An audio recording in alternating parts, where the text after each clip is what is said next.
Il y a les ferrailleurs d'Abobo qui disent qu'eux ne sont pas contents. C'est le journal Le Temps qui nous rapporte cela. Et dans ce journal-là, qu'est-ce qu'ils disent? Que eux regrettent d'avoir aidé Alassane Ouattara à venir au pouvoir. On t'a mis au pouvoir et tu nous jettes dans la rue. Si c'était Gbagbo, on dirait qu'il est contre les Djoula. Ah, vous avez parlé fort, hein? Les gars de la casse, vous avez parlé fort. Mais je vais vous répondre aussi fort. La casse est comme ça, là. On va se comprendre. Hé, ce qu'on a fait à partir de la casse, là, vous connaissez, moi je connais. Si vous êtes garçon, là, dites ça au grand jour. Si vous êtes garçon, là, dites ça. C'est que vous pensez que vous n'avez pas le courage de dire, là. Si vous voulez, là, moi-même, je peux dire ça ici. Et puis, on va passer à autre chose. Comme vous dites aujourd'hui que vous êtes dans la rue, là. Mais avant de vous mettre dans la rue, là, est-ce qu'on ne vous a pas donné un espace de 15 hectares? Vous êtes des ingrats.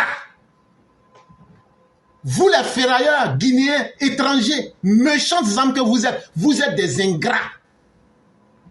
Comme vous voulez aujourd'hui dire que vous regrettez. Si vous êtes vivant aujourd'hui, là, c'est parce que il y a des femmes, là, les 7 femmes d'Abobo, elles ont donné leur vie, là. Si vous étiez à leur place, là, vous ne seriez pas là en train de regretter aujourd'hui qu'on vous a donné 15 hectares. Mais parce que vous, vos intérêts valent mieux que la Côte d'Ivoire. Donc, les efforts que chacun a fait, là, vous voulez aujourd'hui nous rappeler que sans vous, là, Alassane Ouattara n'allait pas être au pouvoir. Vous tous, là, si on vous réunit, là, vous pouvez donner le suffrage universel à Ouattara. Vous tous, là, de la casse, là, si on vous réunit, là, vous tous, là, qu'est-ce que vous avez fait que les gens de Bouaké n'ont pas fait? Qu'est-ce que vous avez fait que les gens de Korogo n'ont pas fait? Qu'est-ce que vous avez fait que les gens d'Odieno n'ont pas fait? Qu'est-ce que vous avez fait que les autres Ivoiriens n'ont pas fait? Eh, ne faites pas, je vais te dire, hein. Si je vous vois encore dans la presse en train de dire n'importe quoi là, ce que vous avez fait là, moi-même je vais sortir pour dire ça publiquement. Là comme ça là, on sera tous libres. Là comme ça là, on sera tous libres. Si vous regrettez réellement d'avoir mis Ouattara au pouvoir là, vous aurez pu vous sacrifier à la place de cette femme. Là comme ça là, vous serez très heureux parce que vous aurez eu le paradis. Ceux qui ont payé de leur vie, c'est à cause de vous j'ai joué la vidéo de Gbagbo là. Les 25 personnes qui sont mortes en mars 2004 là, vous n'avez pas contribué à l'accession au pouvoir du président Ouattara plus que ces personnes là. Donc vos langages de conneries que vous sortez là, vous arrêtez ça avec nous. Contribution que vous êtes en train de parler là, ce que vous avez fait là, c'était dans votre avantage. C'est à partir de là-bas on lançait les bombes sur vous. Si ça ne vous a pas arrangé là, ce que vous êtes dedans là, on connaît. Ce que vous êtes dedans actuellement là, on connaît. Mais cette fois-ci là, on va vous conduire au paradis. Ce que vous êtes dedans là, on connaît. Je n'ai pas dit hier, aujourd'hui là, ce que vous voulez faire là, on connaît. Mais on ne va pas vous louper. On va vous déguer. Vous avez fait quoi plus que les 7 femmes qui ont pissé leur sang sur le goudron? Vous avez fait quoi plus que les Ivoiriens qui ont pris les armes depuis le nord de la Côte d'Ivoire? Vous avez fait quoi plus que les habitants de Bouaké qui durant 7 mois, on leur a coupé l'électricité, on leur a coupé l'eau, on a bloqué toutes les frontières. Les gens ne mangeaient que des papayes. Vous avez fait quoi plus que les habitants des zones CNO qui étaient bombardés par les Sukhoi? Donc vos conneries en grand caractère là, vous arrêtez ça avec nous. Votre malhonnêteté et votre inhumanité et votre inconscience là, vous mettez fin à ça. Si vous voulez là, les 15 hectares qui vous ont été donnés, ne partez pas, on s'en fout de vous. Vous pouvez aller à Conakry, vous pouvez aller à Forécaria, vous pouvez aller dans les zones forestières de la Guinée pour vous installer là-bas. La terre est suffisamment grande. La terre là, elle est vaste.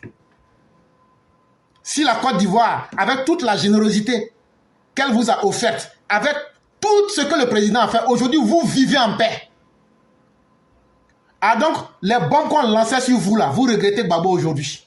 Vous voulez rappeler aujourd'hui. Mais vous n'êtes pas les seuls Djoula. Quand vous êtes là-bas, là, les bénéfices que vous faisiez là, et que vous avez continué à faire là, vous avez partagé ça avec la Côte d'Ivoire. Vous étiez dans l'illégalité. Même les ébriers, même chez qui, eux-mêmes disent Abidjan, c'est pour eux là. On les a chassés de là où ils ne devaient pas être. Parce que nous sommes dans un pays où c'est un État, un gouvernement légalement établi, qui a toute la force de la loi et qui veut faire le bonheur de tous les Ivoiriens. On vous donne 15 hectares. On va construire le plus grand CHU de l'Afrique de l'Ouest. On va construire une mosquée. Et on va construire une piscine internationale. Pour le bonheur de tous les gens d'Abidjan et d'Abobo en particulier. Vous dites non, quand vous avez vos magasins là-bas, on ne doit pas vous chasser. On doit vous laisser dans l'illégalité. Parce que vous êtes né, quand vos mamans vous poussaient pour vous faire sortir là, vous êtes sortis avec des cuillères en or. Mais il fallait rester chez vous là-bas en Guinée. Il fallait rester dans vos pays. Et donc votre impolitesse là, vous mettez fin à ça. Sinon la prochaine fois, si je vois encore une seule phrase de vous là, ce que vous avez fait là, au nom de Dieu, je vais venir, je vais tout détailler en public. Je vais tout détailler en public. Comme vous voulez que nous tous, on n'a qu'à avoir honte là. On va mettre la honte sur nous tous. Vous voulez qu'on n'a qu'à s'ennuyer, non? On va s'ennuyer. On va s'ennuyer. Parce que je vais sortir et je vais dire tout ce qui se faisait. Je vais dire tout. Et maintenant là, on va tous assumer la honte là, puis on va passer. Bande d'ingrats que vous êtes. Bande d'inconscients que vous êtes. Comme Gbagbo ne vous a pas eu pour vous tuer, vous êtes encore vivant. Vous gagnez l'argent dans ça. Alassane Ouattara vous donne la paix. C'est pourquoi vous êtes devenu philosophe aujourd'hui. Mais c'est pas grave. Comme vous êtes en complicité avec les soroïstes là, et puis ce que vous êtes en train de faire là, ça va pas marcher. Je préfère vous dire ça, ça va même pas marcher. Mais quand on va vous prendre là, on va même pas chercher à discuter pour non. On va vous diouf. Et là, vous allez comprendre que l'heure de l'amusement, c'est fini.